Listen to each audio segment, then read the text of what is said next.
The COVID-19 quarantine has been so difficult for so many people. It's hard to watch the news every night and learn how many more people have succumbed to the virus. Like so many others, I've been longing to escape, even for just a bit, the onslaught of the disheartening news. I had been thinking about a night's getaway when my hiking friend Tom reached out to me for information about the Navy plane that had crashed on Laurel Hill in 1945. I'd known about it for years, but had set it aside and then forgotten about it. I reached out to my friend Linda, who steered me in the right direction, and in a few hours, I had a precise location on it. I then contacted the owners of some private property on Laurel Hill and got permission to camp there. It pays to know the right people. On October 9th, 1945, just a month after World War II ended, a squadron of 21 Curtiss Helldivers were returning from Washington, D.C. after participating in a post-war celebration. No one knows for sure what had happened, but in the heavy fog, a witness saw one of the planes suddenly drop from formation. It appeared that one of the two passengers on board was attempting to escape, but both the pilot and radio operator were tragically killed. Volunteers later erected a small memorial beside the plane's engine, which is the only thing left from the crash. My plan was to find and visit the site. The fact that I was driving into a heavy fog, like on the day of the accident, was not lost on me.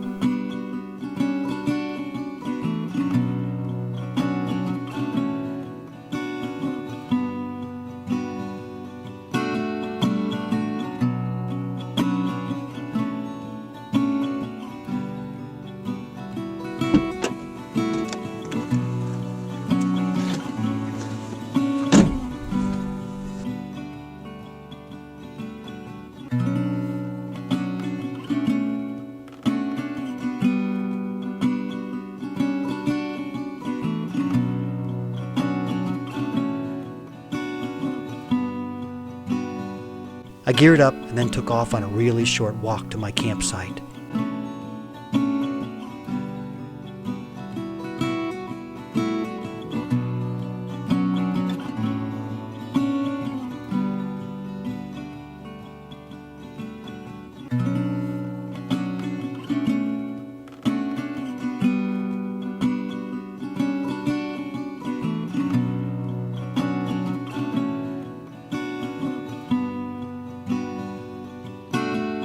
The fog left the mountain feeling more mysterious to me. But rain, snow, fog, or sun, it was good to be walking among the trees again.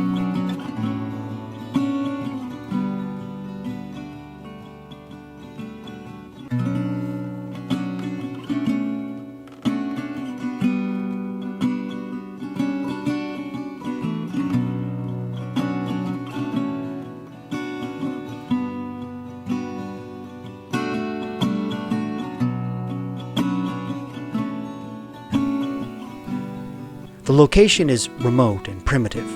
There are no privies or water supplies here. But at least you don't have to wear a face mask because the chances of running into someone else is pretty slim.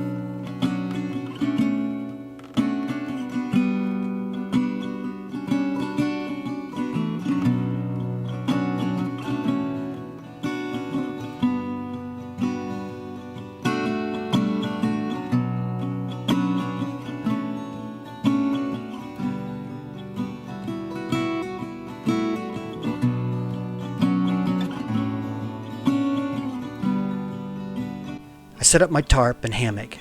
An occasional drizzle sent shivers over me, but it wasn't too cold or too wet. Climbed aboard the Dreamweaver train. Driver, take away my worries of today and leave tomorrow behind.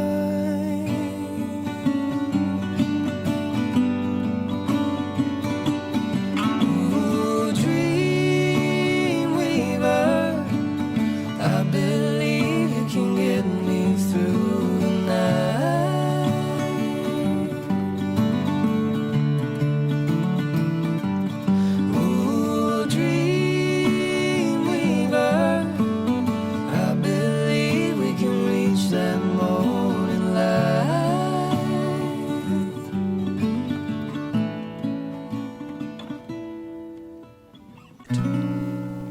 After setting up camp, I decided to eat dinner.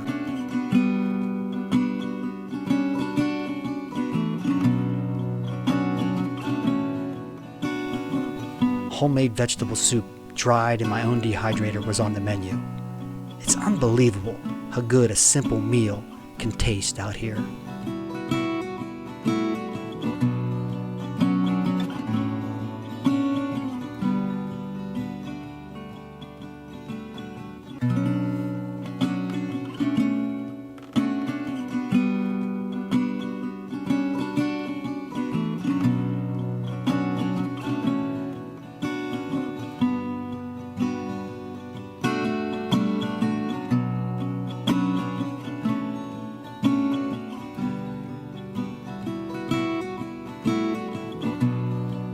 After dinner, the sky did a complete 180.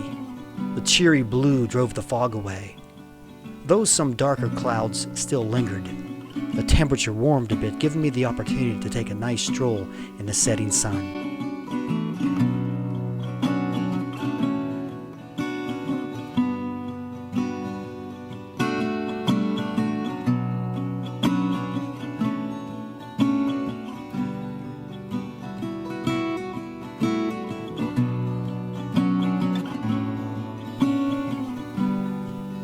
When I got back, I decided to build a small fire to keep me company.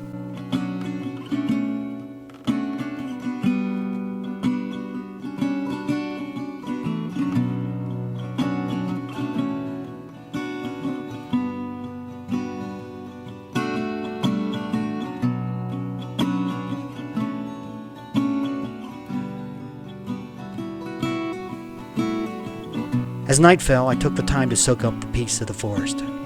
There wasn't a sound anywhere. Even the wind had paused. It was precisely this kind of quiet I had hoped for. Just me and my fire.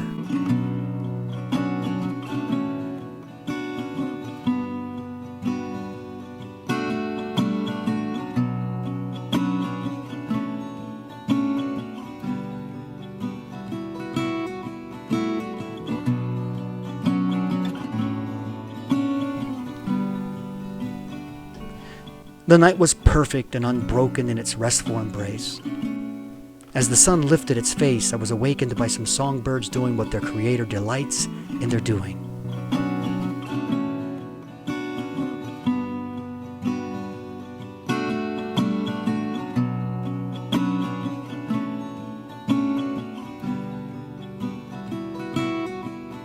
I took down camp, excited for the journey.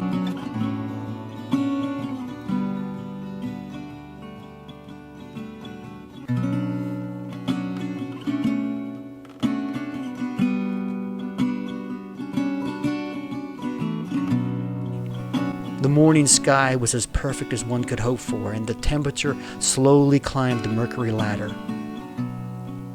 I followed the coordinates that I had downloaded to my phone. I had previously visited some of this section, so I wasn't totally unfamiliar with it. However, I soon ventured onto some paths that I had not trod before. The excitement built as I journeyed along.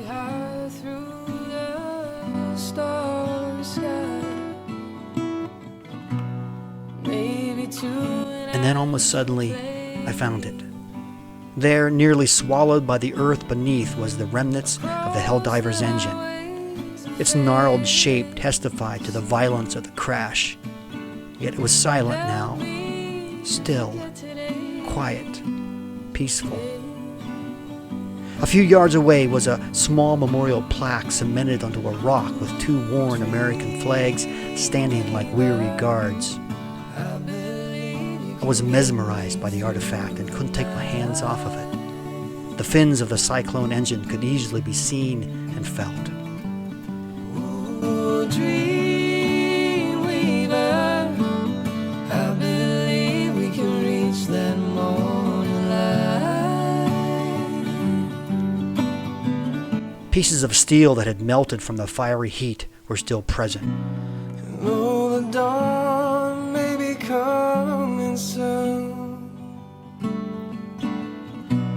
there may still be some time. Fly me away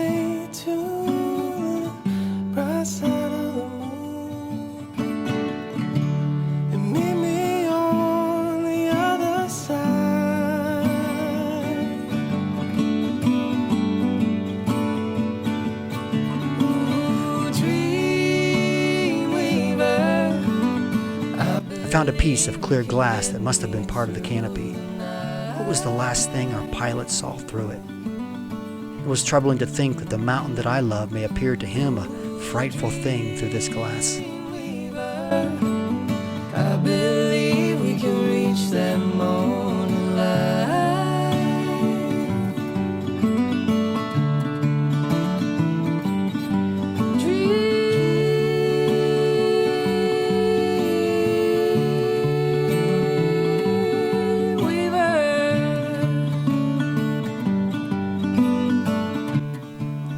On my way back to my vehicle, I paused for a snack and to soak up the last bit of the quiet and melancholy that the mountain sometimes brings.